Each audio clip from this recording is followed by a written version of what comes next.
विद्यार्थियों, जैसा कि पिछले वीडियो में मैं आपको बड़े भाई साहब जो है वो समझा रहा था, उसी को आगे कंटिन्यू करता हुआ जो है वो मैं आगे यहाँ तक पहुँचा था कि वो टाइम टेबल बनाते, ठीक है। परंतु प्रेमचंद के जो बड़े प्रेमचंद जो है वो टाइम टेबल पढ़ने के लिए बना लेता, लेकिन उसका पालन नहीं कर पाता, ठीक है।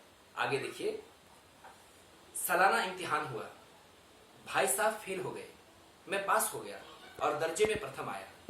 मेरे तथा उनके बीच में केवल 2 साल का अंतर रह गया। जी मैं आया भाई साहब के आड़े हाथों, भाई साहब को आड़े हाथों लूं। उनकी वह घोर तपस्या कहाँ गई। मुझे देखिए, मजे से खेलता भी रहा और दर्जे में अव्वल भी हूं। दर्जा अर्थात कक्षा, अव्वल अर्थात प्रथम। लेकिन वह इतने दुखी और उदास थे कि मुझे उनसे दिली हमदर्दी हुई।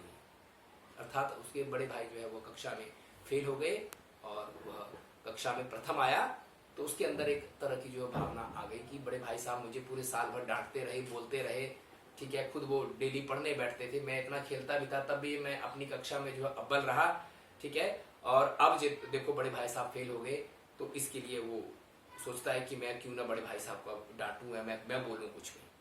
परंतु जैसे उन्होंने उनको देखा तो उनके प्रति जो उनकी हमदर्दी आ गई और उनके घाव पर नमक छिड़कने का विचार ही लज्जास्पद जाना पड़ा। घाव पर नमक छिड़कना, ठीक है, ये भी मुहावरे का प्रयोग यहाँ पे किया गया है। लज्जास्पद अर्थात शर्मनाक जाना पड़ा। हाँ, अब मुझे अपने ऊपर कुछ अभिमान और आत्मसम्मान भी बढ़ा। भाई साहब का वो रौब मुझ पर न रहा। आजादी से खेलकूद में शरीक होने लगा। दिल मजबूत था।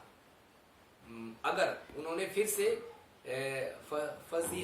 फजीहत होता है आपका अपमान, फजीहत की तो साफ कह दूंगा, आपने अपना खून जलाकर कौन सा तीर मार दिया।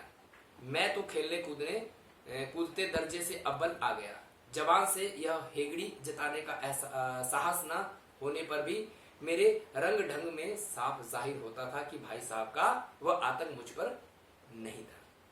अर्थात अब एक प्रकार से जो है वो लेखक के मन में जो है अभिमान पैदा हो गया कि बड़े भाई साहब मुझे बहुत बोलते थे और वह खुद जो है अपने दर्जे में जो है फेल हो गए, ठीक है। तो उसके अंदर जो एक प्रकार का जो है वो अभिमान जाग पड़ा और बड़े भाई साहब ने भी जो है उनको जो है वो बोलना जो है वो बिल्कुल कम कर दिया। आगे देखिए, शैतान का हाल भी पढ़ा ही होगा। उसे यह अभिमान हुआ था कि ईश्वर का उससे बढ़कर सच्चा भक्त कोई ही न था।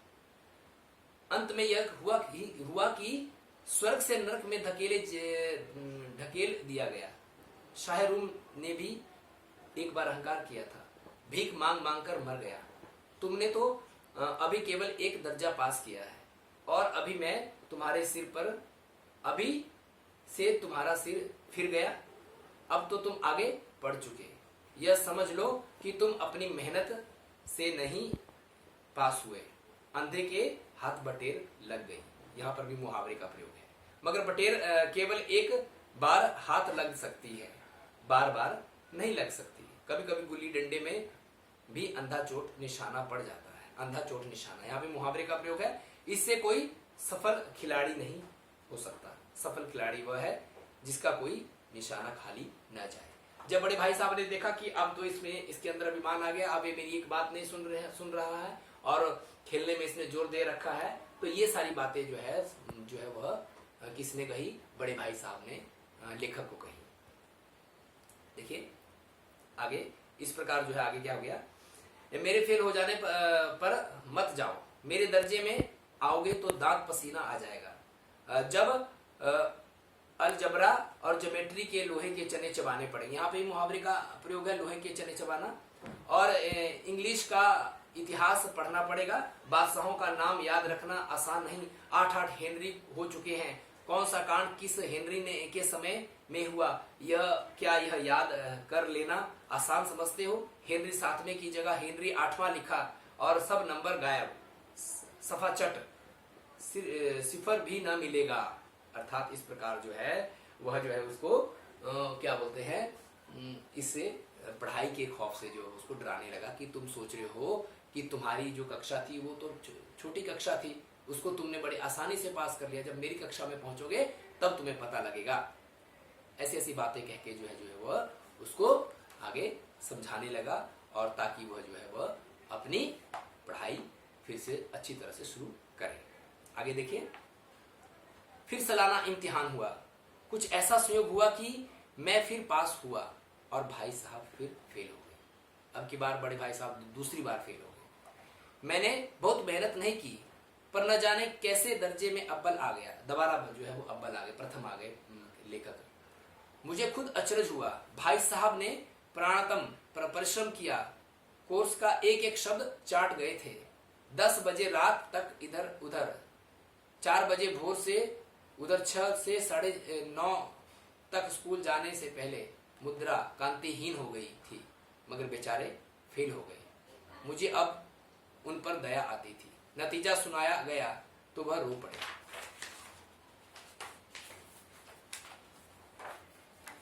अर्थात इस बार जो है वो बड़े भाई साहब जो है वो दोबारा फेल हो गए, और जो है वो लेखक दोबारा से अपनी कक्षा में अव्वल आ गया। आगे देखिए, मेरा और भाई साहब के बीच में अब केवल एक दर्जा तक कक्षा, एक दर्जे का अंतर रह गया। मेरे मन में एक कुटिल भावना उदय हुई कि कहीं भाई साहब 1 साल और फेल हो जाए तो मैं और उनके बराबर हो जाऊं, फिर वह किस आधार पर मेरी फजीहत यानी कि अपमान कर सकेंगे। लेकिन मैंने इस विचार को दिल से बलपूर्वक निकाल दिया। आखिर वह मुझे मेरे हित के विचार से ही तो डांटते हैं।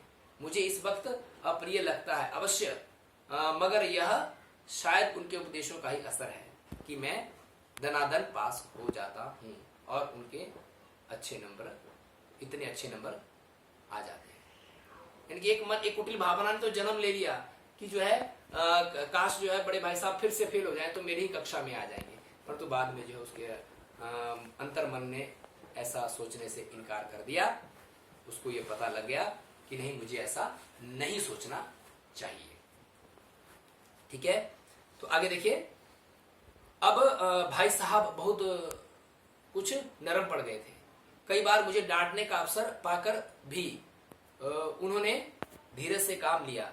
शायद अब वह खुद समझने लगे थे कि मुझे डांटने का अधिकार उन्हें नहीं रहा, या रहा भी तो बहुत कम। मेरी स्वच्छंदता भी बढ़ गई, आजादी बढ़ गई उनकी।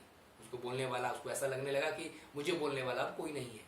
मैं उनकी सहिष्णुता का अनुचित लाभ उठाना, ना कुछ बोलने का, उसकी शांति, सहिष्णुता का शांति का भाव होता है। ठीक है, मुझे कुछ ऐसी धारणा हुई कि मैं पास हो ही जाऊं, पढ़ूं या ना पढ़ूं, मेरी तकदीर बलवान है। इसलिए भाई साहब के डर से जो थोड़ा बहुत पढ़ लिया करता था वह भी बंद हुआ। मुझे कनकौए उड़ाने का नया शौक पैदा हो। कनकौए होता है यहाँ पे पतंग उड़ाने का। ठीक है, और अब सारा समय पतंगबाजी की ही भेंट होता। फिर भी मैं भाई साहब का अबद करता था। अबद होता है आदर, और उनकी नजर बचाकर कनकौए उड़ाता था। माझा देना, कन्ने बांधना, पतंग टूर्नामेंट की तैयारी आदि समस्याएं सब गुप्त रूप से ही हल की जाती। यानी कि जो कुछ भी करता, पतंग उड़ाने का काम चाहे खेलने का काम, वो भाई को पता नहीं लगने देता। और थोड़ी भाई ने भी अब उसके प्रति जो ढील दे दी थी। ठीक है, आगे देखिए, एक दिन संध्या समय हॉस्टल से दूर मैं एक कनकौए लूटने बेतहाशा दौड़ा जा रहा था। आंखें आसमान की ओर थी और मन का आकाशगामी पथिक की ओर, जो मंद गति से झूमता पतन की ओर चलता आ रहा था। मानो कोई आत्मा स्वर्ग से निकलकर विरक्त मन से नए संस्कार ग्रहण करने जा रही हो। बालकों की पूरी सेना लगे झाड़दार बांस लिए इनका स्वागत करने को दौड़ी जा रही थी। किसी को अपने आगे पीछे की खबर न थी। सभी मानो उस पतंग के साथ ही आकाश में उड़ रहे थे, जहां सब कुछ समतल है। नई मोटर कारें हैं, ना ट्राम ना गाड़ियां। ठीक है, सहसा भाई साहब से मेरी मुठभेड़ हो गई, जो शायद बाजार से लौट रहे थे। उन्होंने वहीं हाथ पकड़ लिया और उग्र भाव से बोले, इन बाजारी लौंडों के साथ धेले के कनकौए के लिए दौड़ते तुम्हें शर्म नहीं आती? तुम्हें इसका भी कुछ लिहाज नहीं कि अब नीची जमात में नहीं हो बल्कि 8वीं जमात में आ गए हो और मुझसे केवल एक दर्जा नीचे हो। आखिर आदमी को कुछ तो अपनी पोजीशन का ख्याल रखना चाहिए। अर्थात जब वो कनकोए के लिए बच्चों के साथ जो है वो दौड़ कूद कर रहा था, इस वक्त जो है वह बड़े भाई साहब से उसकी मुलाकात हो गई। बड़े भाई साहब ने उसको ऐसा करते हुए देख लिया तो वहां उसको डांटना शुरू कर दिया और ये समझाना शुरू कर दिया कि अब तुम छोटी कक्षा में नहीं हो, अब तुम जो है वो बड़ी कक्षा में आ गए हो, 8वीं कक्षा में पढ़ते हो। बाकी कुछ चीजें और समझाने लगा यहाँ पे कि एक जमाना था कि लोग 8वीं दर्जा पास करके नवाब तहसीलदार हो जाते थे। मैं कितने ही मिडलिचियों को जानता हूं जो अब अव्वल दर्जे की डिप्टी मजिस्ट्रेट सुपरिटेंडेंट हैं। कितने ही 8वीं जमात वाले हमारे लीडर और समाचार पत्रों के संपादक हैं। यानी कि ये उस वक्त की बात है, अब ऐसा होना जो है वह मुश्किल है। ठीक है, तो ये बातें यहाँ पे इनको वो समझाता हुआ कह रहा है कि तुम्हें जो है वह अपने जहन में, अपने दिमाग में जो है ये बात डालनी होगी। ठीक है, कि तुम जो है वो अब बड़े दर्जे में हो गए हो, तुम्हें ऐसा नहीं करना चाहिए। ठीक है, 1 साल बाद मुझसे आगे भी निकल जाओगे। मतलब आगे कहने लगा कि तुम अगर ये सोचते हो कि अभी तुम पास हो सकता है तुम अगली साल फिर पास हो जाओ और मैं पास ना हूं तो तुम मेरे दर्जे में आ जाओगे। ऐसा भी हो सकता है कि तुम मुझसे 1 साल आगे निकल जाओ। ठीक है, परंतु एक बात उसको ये समझाता हुआ कहता है कि मैं तुमसे 5 साल बड़ा हूं और हमेशा रहूंगा। मुझे दुनिया का और जिंदगी का जो तजुर्बा है वह तुम उसकी बराबरी नहीं कर सकते। चाहे तुम MA, MPhil, डिलीट जो भी हो जाओ, जितना भी पढ़ लो तुम। ठीक है, अर्थात तुम जो हो वो मतलब उतना ही रहोगे। मतलब मुझसे जितनी उम्र में तुम छोटे हो उतना ही रहोगे, उम्र में छोटे हो, अनुभव में छोटे हो, उतना ही रहोगे। इससे आगे मैं आपको अगले वीडियो में समझाऊंगा। अभी के लिए इतना ही, धन्यवाद।